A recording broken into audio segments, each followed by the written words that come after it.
Well, well, well. Spider-Man, eh? Ever since the name dropped on February 2021, we've been waiting for this movie, and I think it's safe to say it lived up to every single standard that we had for it. Of course, the video is going to be filled with spoilers, so I would highly advise clicking off the video if you yet to see the movie, and that is the only warning I'm giving you. Please do click off. The film, of course, picks up from where Far From Home left us.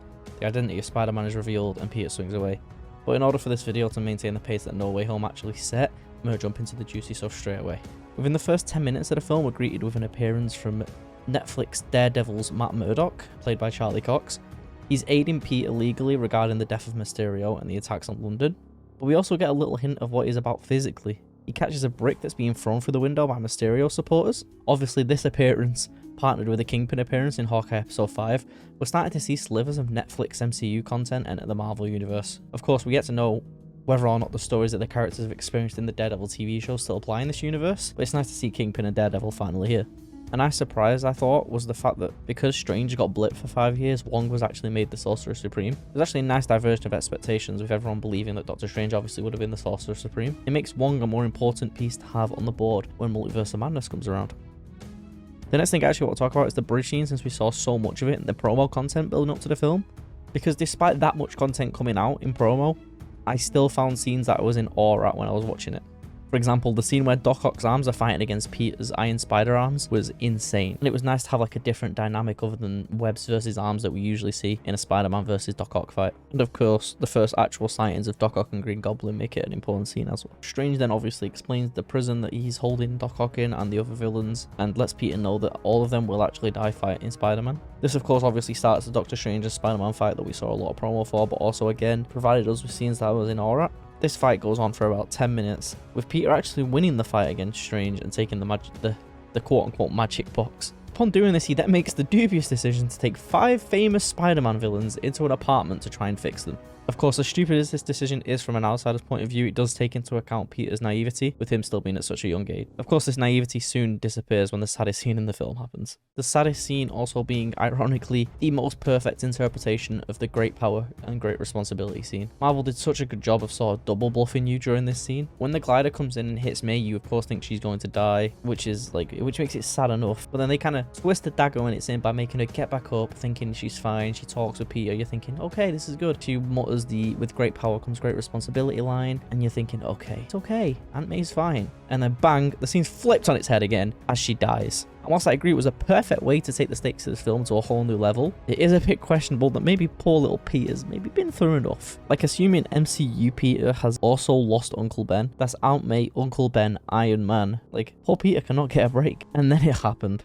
The scene that you thought we'd never get, the scene that seemed like a daydream to all Spider-Man fans, finally happened. Despite this moment being leaked and being reported by every single news outlet in the world, part of me still didn't quite believe that it was going to happen. Ned discovers his new magic, whether it's just because of the ring or whether it's something that Ned's capable of, we don't know. But he opens a portal in a desperate attempt to try and find Peter, which, to be fair to him, he does. It's just not the Peter he's necessarily looking for, because Andrew Garfield jumps out of the portal as, you know, the amazing Spider-Man. And let me tell you, I have not once heard a UK cinema get loud, bar Endgame, but for some reason, this was what sent them. Andrew Garfield leaping through a portal that Ned Leeds had made sent everyone. And to top it all off, they kept this energy when Tobey Maguire stepped through in a similar manner, just in a quote-unquote cool youth pasta outfit. And I think what made this film so good and make it like a balance between fan service and genuine story development was the fact that the chemistry between the 3 Peter Parkers made it the best Spider-Man film ever made. The surrealness of having them on the screen and then partnered with the comedy that they kind of brought out of each other made it so fun to watch. The highlight obviously being Andrew Garfield's reaction to the fact that Tobey Maguire doesn't need web shooters. He kind of looked at him like, dude, that's crazy. Of course, this is spoilers anyway, you watching this, but I do want you to still go and watch it. So I'm not going to say much about the final fight, but it was done in the most spectacular way. Having the 2 former Spider-Men communicate with each of their villains, it was just chef's kiss. Mwah. Special shout out also going to the way it seemed as if Tom Holland was going to be the one that saved MJ. Then he got took out by Goblin's glider and you think, oh shit, MJ's actually going to die. And then, you know, It was in everyone's predictions, but seeing Andrew Garfield make the save and get teary-eyed about it because, you know, Gwen. Amazing Spider-Man isn't one of my favourite Spider-Man interpretations, but seeing it brought a tear to my eye. Whilst I think a lot of people enjoyed the first post-credit scene, I actually found it really bittersweet. Tom Hardy's Eddie Brock is trying to grasp his mind around what's happening in the MCU, referencing a billionaire with a suit, of course, Tony Stark, a purple alien with an obsession with stones, Thanos, and even a reference to the Hulk, which Venom playfully bites back saying, "Oh, you thought the Lethal Enforcer was a shit name?" It's kind of funny. He eventually gets teleported back into the depths of Sony Hell, leaves behind a drop of the symbiote on the bar table, which eventually crawls off screen. And the reason I say it's bittersweet is because I love the fact that we now have Venom in the MCU, but I feel like we've been robbed of Tom Hardy interacting with Holland's Spider-Man, and of course it isn't off the table, it could still happen, but maybe they just made the decision knowing that they already had a lot in the movie. Another thing about the first post-credit scene is that during the movie we had like not a lot of focus on Flash Thompson, but like quite a bit, so I'm interested to see if maybe they will give the Venom symbiote to Flash Thompson as the first person in the MCU.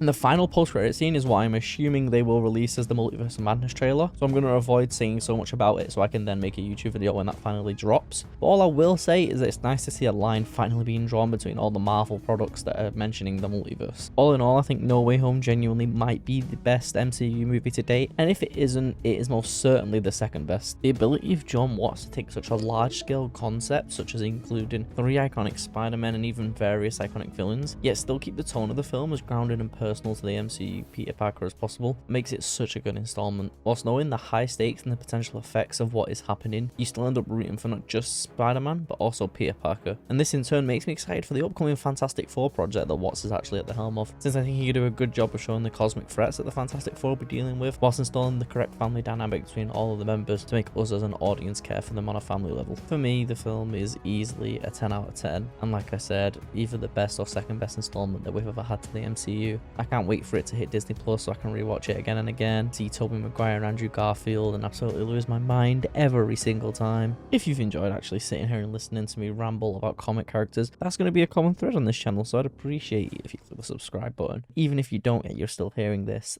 I appreciate you reaching the end of this video. Peace.